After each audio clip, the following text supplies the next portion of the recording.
오늘 본문 말씀은 지금 제자들이 배를 타고 가는데요, 풍랑을 만납니다. 그 엄청난 풍랑 속에서 생사를 알 수 없는 그런 고난을 겪고 있는 상황인데요. 저는 오늘 이 본문 말씀 속에서 그 참 흥미로운 것들을 발견하는데, 그게 뭐냐 하니까 지금 풍랑을 만나서 엄청 고난을 겪고 있는 제자들인데, 바로 몇 시간 전 이 본문 바로 앞에는 오병이어 사건이 기록이 되어 있습니다. 예수님께서 기적을 베풀어 주셔서 어린아이의 그 작은 도시락을 가지고 장정만 5,000명이 먹는 놀라운 기적을 베풀어 주셨기 때문에 거기에 동참한 제자들도 폭풍 칭찬을 들은 거 아니겠습니까? 막 수많은 사람들이 예수님을 왕으로 모셔야 된다, 그렇게 막 군중 심리에 흥분의 도가니가 되어 있었고요. 그러다 보니까 그 떡을 나누어 준 제자들에 대해서도 얼마나 열광했겠습니까? 그러니까 이 제자들 평생에 잊혀지지 않는 그런 놀라운 감격적인 시간을 몇 시간 전에 보냈는데, 지금 바로 몇 시간이 지난 지금은 또 이 생사를 장담할 수 없는 고난에 지금 빠져 있다는 사실입니다. 그래서 제가 이걸 보면서 참 흥미롭다. 오늘 본문을 제가 묵상하면서 한 번씩 제가 되뇌이고 있는 그 전도서 7장 14절 말씀이 떠올랐습니다. 형통한 날에는 기뻐하고 곤고한 날에는 되돌아보아라. 이 두 가지를 하나님이 병행하게 하사 사람이 그의 장래의 일을 능히 헤아려 알지 못하게 하셨느니라. 지금 일이 잘 풀린다고 방심해가지고 교만하고 그러셔도 안 되고요. 지금 좀 어려움이 찾아오고 실패가 있고 아픔이 있고 그렇다고 너무 좌절할 필요가 없고요. 하나님이 두 가지 병행하게 해주셨다 그러거든요. 그래서 어려운 일이 찾아오면은 생각하는 겁니다. 내가 왜 이런 일이 일어났지? 내가 여기서 무슨 교훈을 얻어내지? 그리고 또 형통한 날이 찾아오면은 감사하는 거죠. 기뻐하는 거죠. 그래서 이 두 가지를 병행하게 하신 하나님 뜻을 우리가 분별해 가야 되는데, 지금 본문의 제자들을 보면서 그런 교훈들을 얻게 되고요. 그런가 하면 또 본문에 흥미로운 또 포인트가 하나 더 있는데요. 지금 제자들이 이 풍랑을 만나 죽을 고생을 하고 있는데 그 원인 제공을 예수님이 하셨다는 사실입니다. 그들이 예수님 말씀에 순종했기 때문에 이 고난의 자리에 빠진 거거든요.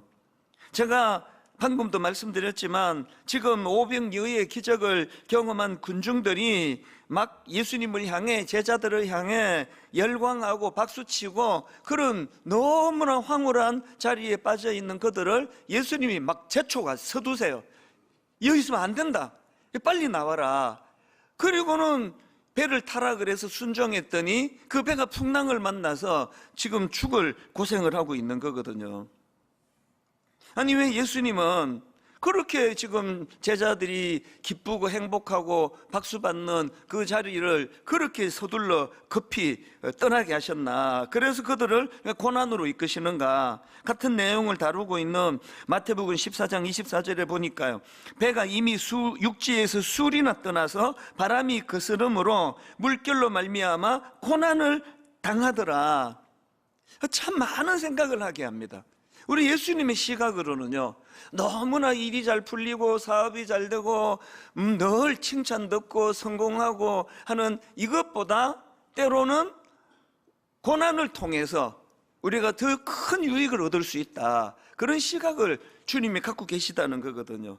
그래서 주님의 이 제자들을 향한 오늘 본문의 메시지는 이거예요. 누가 자꾸 너희들을 칭찬하고 부추기고 대단하다 그러면 그거는 영적으로 굉장히 위험할 수 있다. 그게 취해 있으면 안 된다. 빨리 그 현장을 떠나야 된다. 이런 메시지를 저에게도 사실은 수차례 경고도 주시고 또 깨우침도 주시고, 그 칭찬의 자리에 머물면 안 된다. 이 내용을 쭉 제가 보면서 오늘 저와 여러분에게 주시는 첫 번째 주님의 경고라고 저는 생각해요. 그래서 제가 떠오르는 성경 구절이 있는데요, 누가복음 6장 26절입니다. 모든 사람이 너희를 칭찬하면 화가 있도다. 요즘에 자주 제가 이 말씀을 되뇌이고 있습니다. 이제 관록이 붙고 나이가 들고 그러면 그렇게 억울한 걸 그렇게 못 참아요. 자꾸 뭐 좋은 이야기 듣고 싶어 하고, 그래서 한 번씩 억울한 일을 겪을 때 그 억울한 말을 하는 그 사람들이 얄미운 것도 있지만요, 참 내가 한심하다, 이 나이가 될 때까지 이런 문제를 극복하지 못했구나. 그래서 하나님께서는 저는 우리 부목사님께 항상 이야기하거든요. 목회자는 고뇌, 이 고뇌가 없는 목회자는 다 변질이고 다 타락한다. 그래서 제가 최근에도 그런 이야기를 했죠. 우리가 하나님 앞에 고뇌하지 않으면 하나님은 타인을 통해서 나를 고뇌시킨다. 그리고 그 고뇌는 항상 나를 유익하게 만든다. 오늘 여러분은 어떠십니까? 늘 예수님 이름으로 복받고 잘 살고 잘 되고 이런 것만 추구하고 계시진 않으십니까? 주님은 때로 당신의 사랑으로 우리를 풍랑이 이는 바닷가로 인도하세요. 그래서 죽을 고생을 하게 만드시고 고뇌하게 만드시고, 그래서 거기서 주님을 경험하게 만드심으로 말미암아 박수받는 오병이어의 헌장보다도 풍랑이 이는 바닷가가 훨씬 더 유익하도록 인도하시는 분이라는 사실입니다. 그래서 제가 이런 말씀을 묵상하다가 보니까요, 때로 우리 삶에 고통이 찾아오지 않습니까? 아픔이 올 때 물론 뭐 인간의 본능으로 하나님 이 고통을 물리쳐 주시기 원합니다, 이런 기도 당연히 하겠지만요, 그러나 우리는 한 걸음 더 나아가가지고 이런 기도를 드려야 돼요. 하나님, 저의 이 고통이, 이 풍랑이 있는 바닷가에 던져진 저의 이 상황이 저로 하여금 더욱 성숙해지게 만드는 도구가 되게 하여 주시옵소서. 고통은 고통대로 겪고 거기서 전혀 성숙이라는 유익을 만들지 못하면 이건 너무 억울한 거 아닙니까? 그래서 저는 시편 119편 71절이요, 고난당한 것이 내게 유익이라, 고난당한 것이 내게 유익이라, 이로 말미암아 내가 주의 율례들을 배우게 되었나이다. 이걸 공동번역으로 보니까 이렇습니다. 고생도 나에겐 유익한 일, 콤마하고 그것이 당신 뜻을 알려줍니다. 이게 참 제게 와닿았습니다. 박수받는 오병이어의 기적의 현장보다도 죽을 고생하는 그 풍랑 속에 던져진 제자들의 그 상황이 더 유익할 수 있다면 딱 조건은 하나예요. 그 고난을 통해서 고생도 나에겐 유익한 일, 그것이 당신 뜻을 알려줍니다. 그래서 오늘 저와 여러분이 때로 피하고 싶은데 고난이 찾아오고 억울한 일을 경험하게 되고 또 아픈 일을 경험하게 되고 그렇게 될 때 우리가 막 안간힘을 써서 하나님, 이 고생조차도 저에게 유익이 되도록 하기 원하는데, 그래서 이것을 허락하신 그 주님의 뜻, 그것이 주님의 뜻인 것을 내가 찾아내기를 원합니다. 이것이 우리를 성숙의 자리로 인도한다는 거예요. 그래서 제가 오늘 이런 의미에서 우리 고난이 유익이 되기 위해서 두 가지 말씀을 꼭 이제 우리가 기억해야 된다. 여러분, 우리 고난이 유익이 되기 위해서는 첫째로요, 우리가 겪고 있는 그 고난을 통해서 내 한계를 인식하는 계기를 삼아야 돼요. 고난을 통한 나의 한계 인식하기. 자, 이게 무슨 의미인지 설명을 해드리겠습니다. 지금 예수님께서 제자들을 구하러 이제 물 위로 걸어 오시잖아요. 유명한 그 기적의 사건이 일어나는데요. 근데 중요한 건 주님이 언제 구하러 오셨냐 하는 문제예요. 자, 오늘 본문 마가복음 6장 47절 48절입니다. 저물매 배는 바다 가운데 있고 예수께서는 홀로 무태 계시다가 바람이 거스름으로 제자들이 힘겹게 놓아졌는 것을 보시고 밤 사경쯤에 오셨대요. 밤 사경쯤에 바다 위로 걸어서 그들에게 오사 지나가려고 하시매, 여기 나오는 밤 사경은 요즘 우리 시간으로 말하면 새벽 3시부터 6시 사이예요. 그럼 중요한 게 주님이 새벽 3시부터 6시 사이에 나타나셨는데, 구하러 오셨는데 풍랑은 언제부터 시작이 됐나? 이 질문에 대한 힌트를 요한복음 6장에서 얻을 수 있습니다. 자, 요한복음 6장 17절부터 한번 보십시오. 현대인의 성경입니다. 배를 타고 건너편 가버나움을 향해 떠났다. 날이 이미 어두워졌는데도 예수님은 아직 제자들에게 돌아오시지 않았다. 그때 강한 바람이 불어 파도가 일기 시작했다. 제자들이 배를 저 4-5km쯤 갔을 때 예수님이 바다 위로 걸어오셨다. 여러분, 지금 제자들이 역풍을 만나가지고 이게 무슨 모터가 달린 배도 아니고요, 지금 저어서 가는 거예요. 그런데 지금 제자들이 그 역풍 속에 4km, 5km를 갈 때쯤 예수님이 오셨다는 건 풍랑이 시작되고 고난이 시작되고 한참 시간이 지난 뒤에 오셨다는 거거든요. 더 놀라운 건 마가복음에 보니까요, 예수님이 그 고난의 상황을 보고 계셨다는 거예요. 거기서 예수님이 기도하고 계셨는데 지금 제자들을 위하여 기도하고 계시리라고 추정하지만 구하러는 안 가시는 거예요.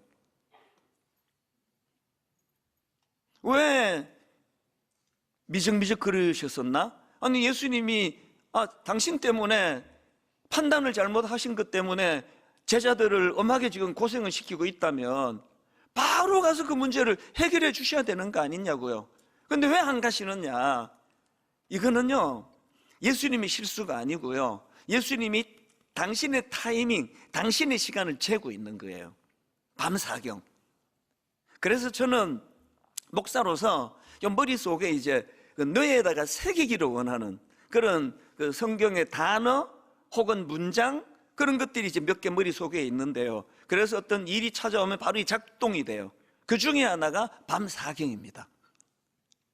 자, 이 밤사경을 설명하기 위해서 지금 풍랑이 일기 시작했단 말이죠. 그런데 그 배에 타고 있는 제자들 대부분이 다 어부 출신이에요. 그때 뭐 낚시를 취미로 하는 게 아니라 그게 생계입니다. 전문가예요. 그러니까 지금 자기들이 풍랑을 만난 그 현장은요, 이런 일들을 무수하게 겪고 또 그것을 극복해냈던 현장입니다. 그러니까 뭐 처음에는요, 풍랑이 일기 시작할 때 뭐 별 걱정 안 했을 겁니다. 제가 이런 상상을 해봐요. 그 초반에 예수님이 나타나셔가지고 막 이제 일을 하셨다면, 글쎄 제자들이 감동을 받았을까요? 아이고, 예수님 참 좀 쉬시지. 그 목수 출신이 풍랑이는 어부들 걱정하시면 어떡합니까? 이건 우리가 다 해결할 수 있는데요. 그랬을 것 같지 않습니까?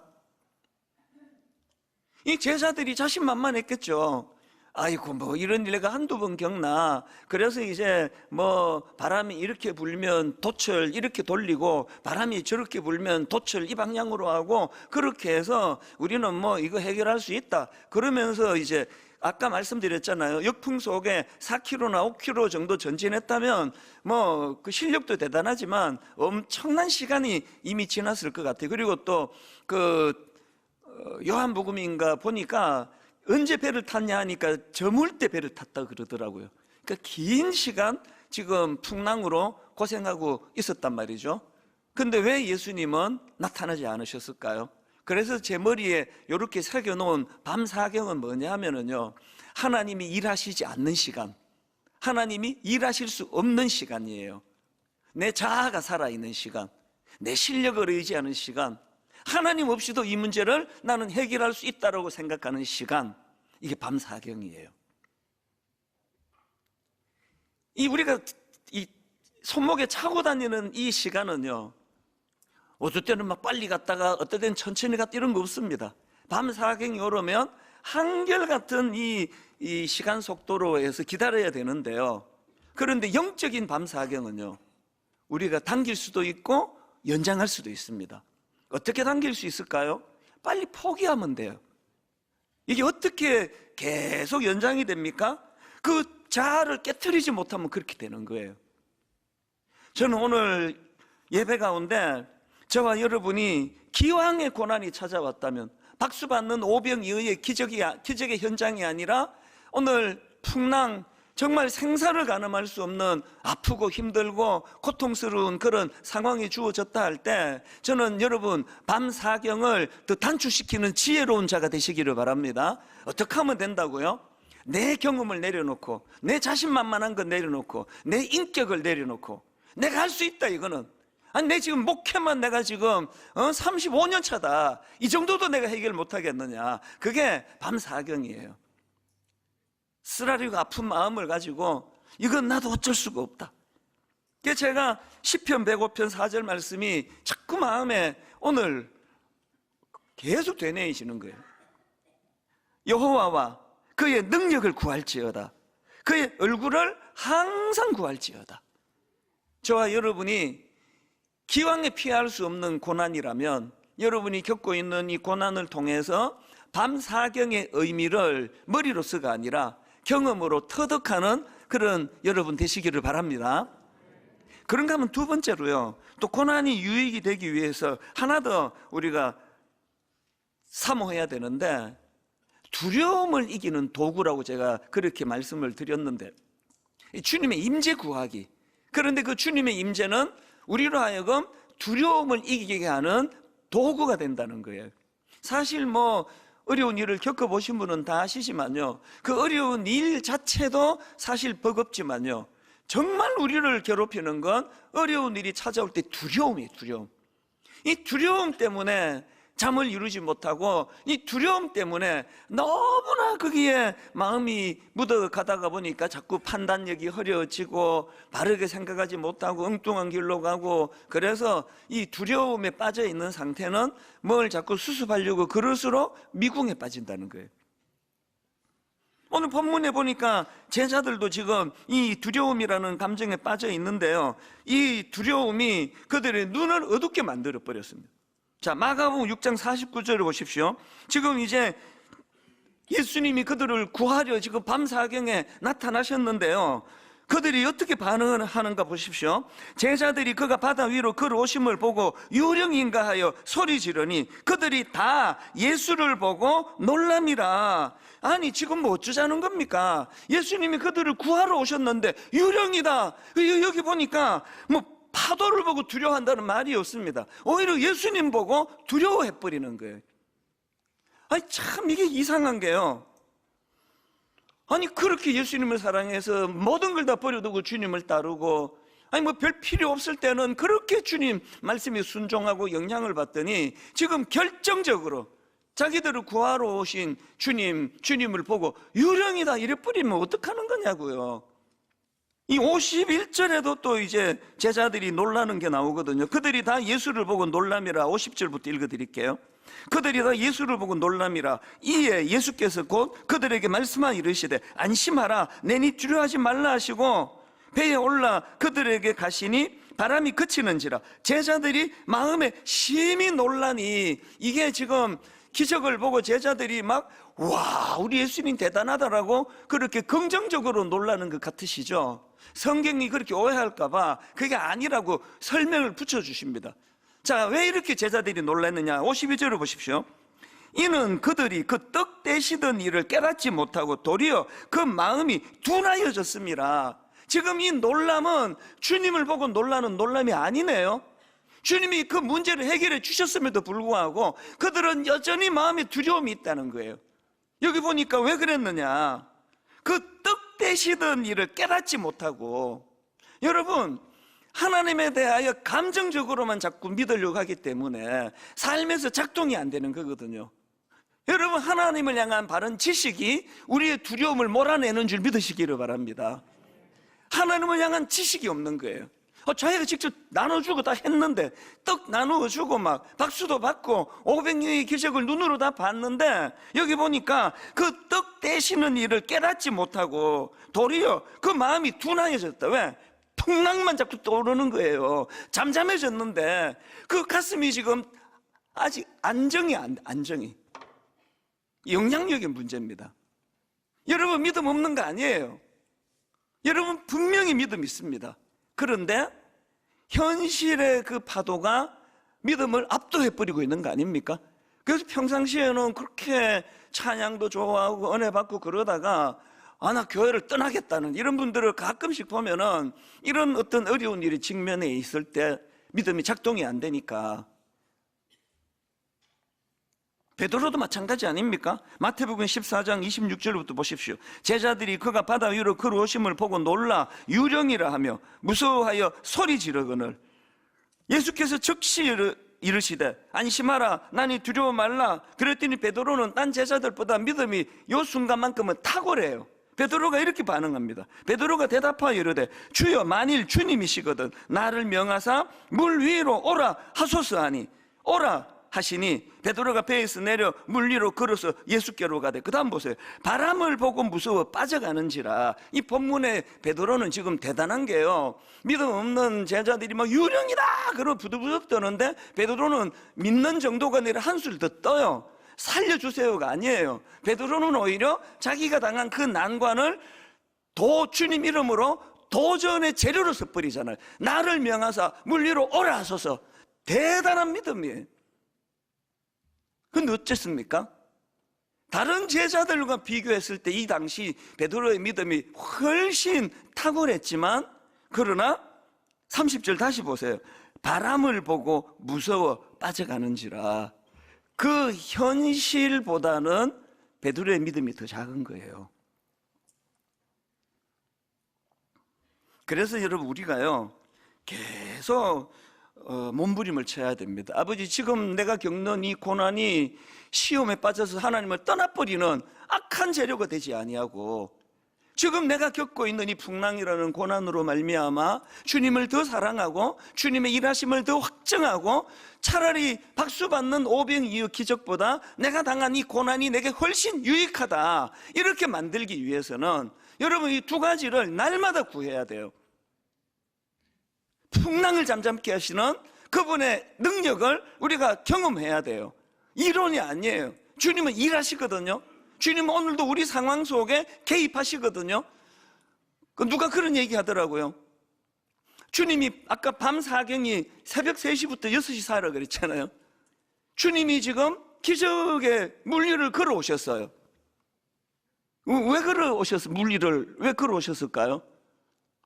배가 없어서 걸어오셨다. 배가 없어서.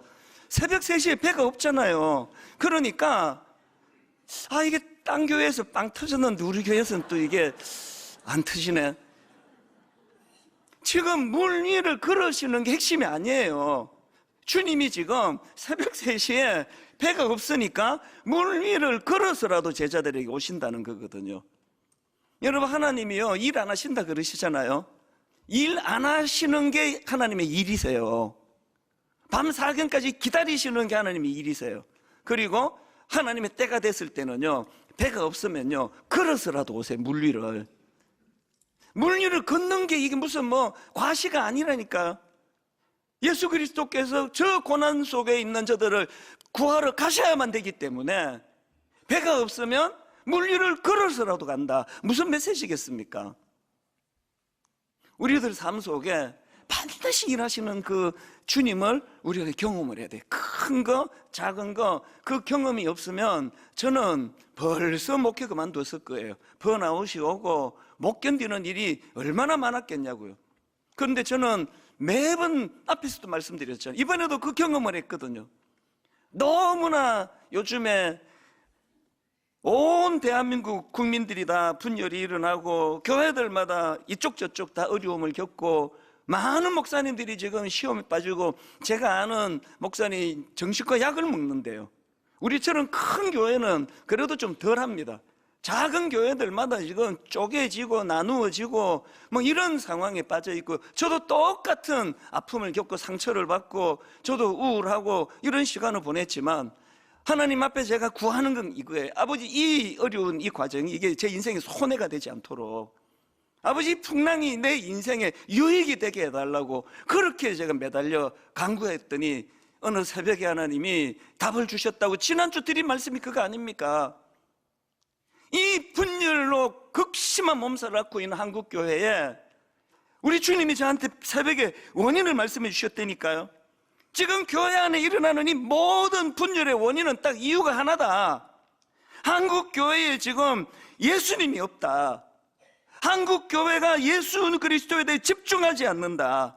그래서 이 아픔을 통해 네가 겪고 있는 이 마음고생, 이 혼란, 이것을 통해서 분당 우리 교회가 예수 중심의 공동체가 되는 놀라운 재료로 이것을 네가 쓰게 될 것이다. 써야 할 것이다. 이제 하나님께서 우리에게 명하신 예수 중심의 공동체를 우리가 나아가는 이 일을 통하여 저의 믿음이 더 자라기 원합니다. 여러분의 믿음이 더 자라기 원합니다. 저와 여러분의 믿음이 풍랑이 있는 파도보다 더 강하기를 원합니다. 그러려면 계속 그 은혜를 구해야 돼요. 주님의 능력을 내가 맛보기 원합니다. 그리고 그 두려워 떠는 제자들을 향하여 안심하라, 나니 두려워 말라. 안심하라, 나니 두려워 말라. 주님의 위로하심을, 말로 다 할 수 없는 위로하심을 지난 한 3, 4주 미국 3주가 있는 동안에도 시간이 없어서 제가 오늘은 다 소개를 못 해드려요. 주님이 위로해 주시고 주님이 사명을 회복시켜 주시면 오늘 제가 겪고 여러분이 겪고 있는 그 풍랑 이는 바다에 던져진 이 아픔이, 고난이 저와 여러분 인생에 유익이 될 줄로 믿습니다.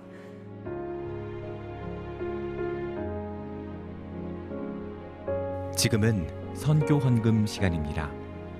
이 예배를 통해 삶 가운데 은혜와 회복이 충만하시길 간절히 기도합니다.